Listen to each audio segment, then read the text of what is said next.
Soon there were several women's units in the Red Air Force. This wing became famous as the Taman Guards, an honor they earned in the battles of Stalingrad and Kursk.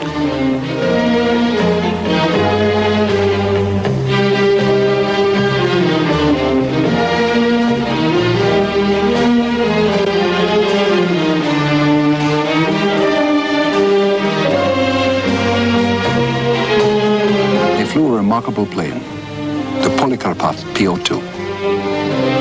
Designed in 1927 as a trainer, the PO-2 was used as a crop duster, air ambulance, light transport, artillery spotter, and loudspeaker plane. The women's squadrons flew the PO-2 as a night bomber. It had an airspeed of 98 miles an hour.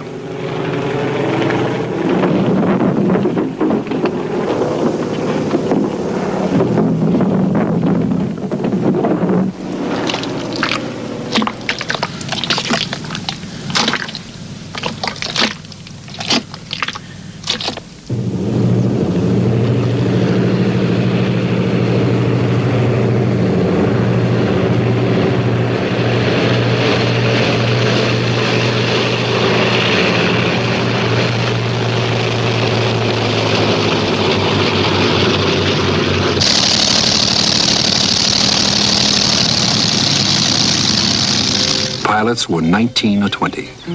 Most of them college students who had joined the Air Force straight from the classroom.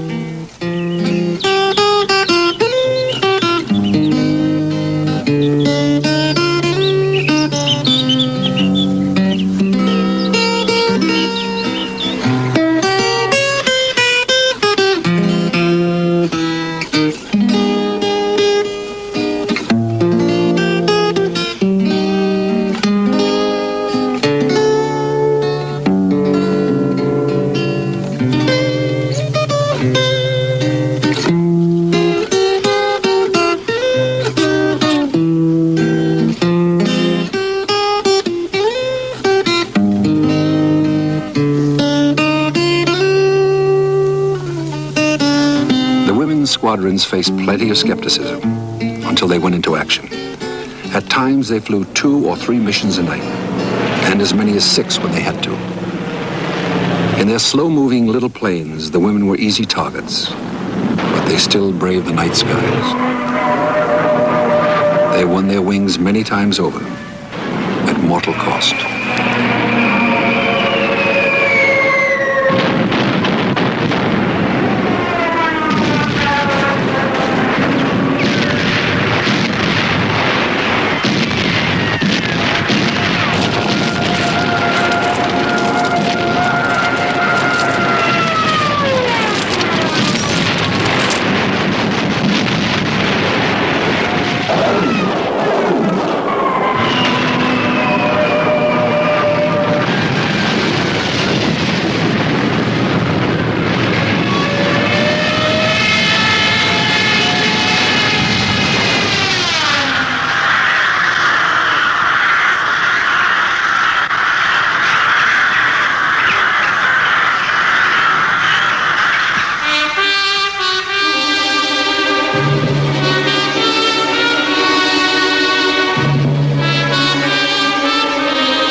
Later, a star in the galaxy was named after one of the women.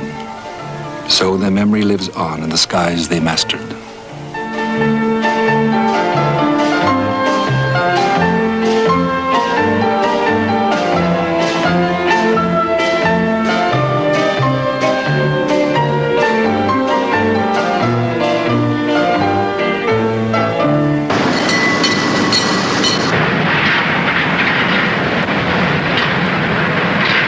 Modern fighters began to come off the line in great numbers.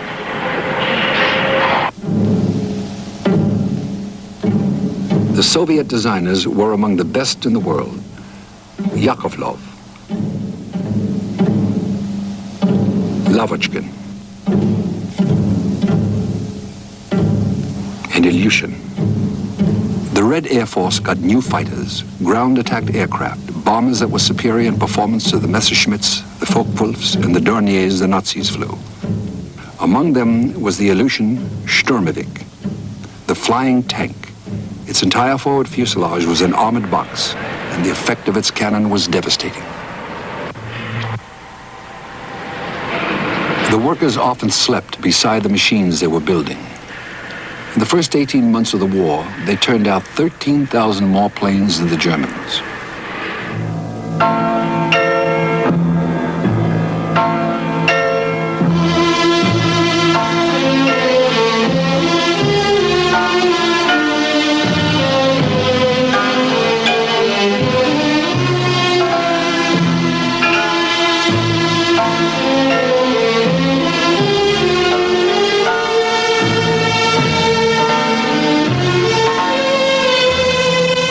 Across Russia, people subscribed to the effort.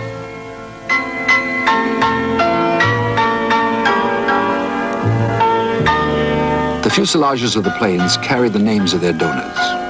Some individuals, many organizations, boys in trade schools, workers in collective farms and munition plants. Even the Mali Theater Group, Russia's leading company.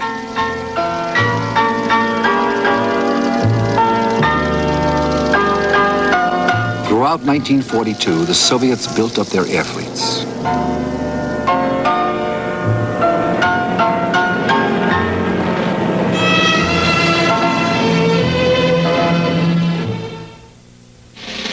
The Unknown War will be back after this.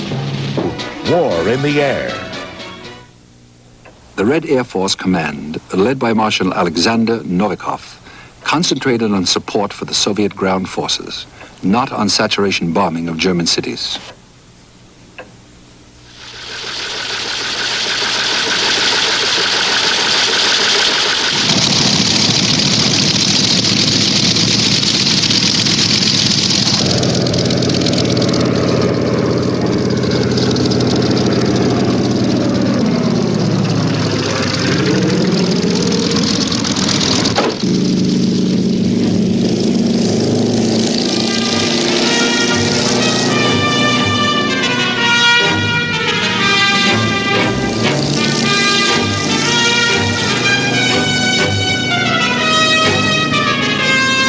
In 1943, after the Battle of Stalingrad, the air over the battlefields was no longer a German province. For the first time, the Red Air Force contested the Luftwaffe on almost equal terms. In the Kuban in the spring of 1943 and at Kursk in the summer, the Sturmovik's cannons and rockets opened up the German panzers as if they were tin cans.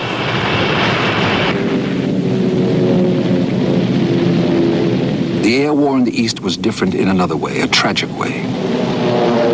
Unlike American and British pilots, the Russian bomber crews were flying over their own land. The Russian bombardiers pinpointed their own cities, roads, farms, homesteads.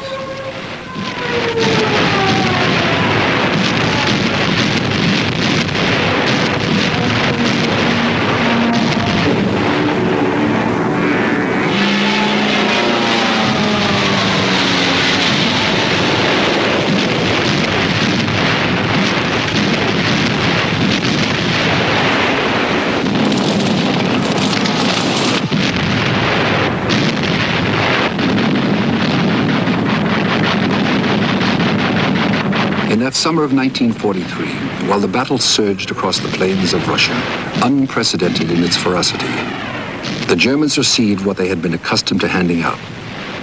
Whether in attack or in retreat, the Wehrmacht learned what it was like to be harried constantly from the air.